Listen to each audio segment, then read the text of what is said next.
லட்சுமி பாடம் நாம் இப்போது பார்த்துக் கொண்டிருப்பது பெய்ரூட் நகரின் 2 காட்சிகளை பார்த்துக் கொண்டிருக்கிறோம். லெபனான் தலைநகர் பெய்ரூட்டில் இஸ்ரேல் விமானப்படை குண்டுவீச்சுக்கு முன்பு, குண்டுவீச்சுக்கு பின்னர் அந்த கட்டடங்கள் உருக்குலைந்து சேதமடைந்து தீப்பற்றி எரியக்கூடிய அந்த காட்சிகளை தான் இப்போது நாம் பார்த்துக் கொண்டிருக்கிறோம். இஸ்ரேல் ஈரான் போர் மூலமா என்று உலகம் முழுவதும் விவாதம் நடந்து கொண்டிருக்கக்கூடிய சூழ்நிலையில் லெபனானின் தெற்கு பகுதியில் இஸ்ரேல் ராணுவத்தின் தரைப்படையினர் உள்ளே புகுந்து தாக்குதல் நடத்தி வருகிறார்கள்.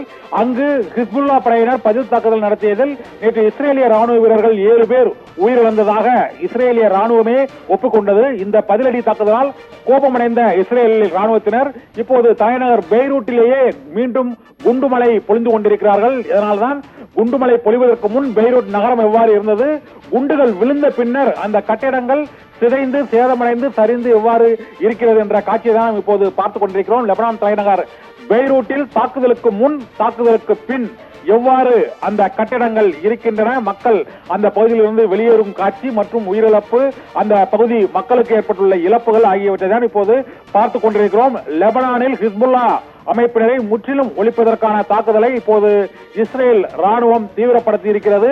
நேற்று முன்தினம் ஈரான் நாட்டிலிருந்து கண்டமிட்டு கண்டம் தாவும் 180 ஏவுகணைகள் இஸ்ரேல் நாட்டை தாக்கியதும், மேலும் டெல் அவீவ் நகரில் ஹமாஸ் அமைப்பினர் துப்பாக்கியால் சுட்டதில் 7-8 இஸ்ரேலியர்கள் இறந்ததும் இஸ்ரேல் ராணுவத்தினரை மீண்டும் வெகுண்டெழ செய்திருக்கிறது. அதனால் இப்போது பல்முனை தாக்குதலை லெபனான் மீது அவர்கள் ஈடுபடுத்தி இருக்கிறார்கள். தெற்கு லெபனானில் ஒட்டுமொத்தமாக ஹிஸ்புல்லா அமைப்பினரை அந்த பகுதியிலிருந்து அகற்றுவது, ஒழித்து கட்டுவது என்ற இலக்கோடு இஸ்ரேல் ராணுவம் இந்த தாக்குதலை தொடர்ந்திருப்பதாக இஸ்ரேல் ராணுவ தலைமை தளபதி அதிகாரப்பூர்வமாக அறிவித்திருக்கிறார்.